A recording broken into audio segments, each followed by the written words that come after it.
Guide आजदेखि मैले युट्युबमा काम गर्दैछु होइन। अब यहाँ इन्डियामा आएको, इन्डिया पनि बेहाल छ होइन।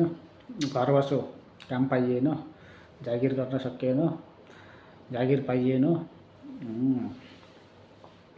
अब विदेशतिर जाऊँ भनेर सोच्यो, विदेशतिर पनि जान पाइएन।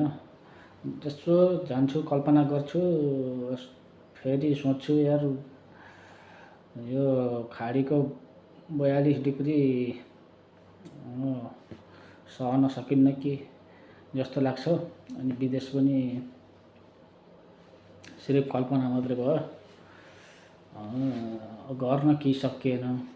त्यसकारणले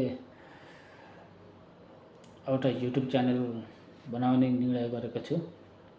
एउटा पैसा कमाउने एउटा कुनै बाटो भएन। अब खेलेरै खाने भनेपछि पुरै खेलेरै खाने सोच बनाएर अब जागिर नपाएपछि युट्युबतिर एकै ट्राई गर्न पर्यो भनेर लागेको छ। सबैले आरके इन्टरटेनमेन्ट च्यानलबाट मेरो आइडी खुलेको छ।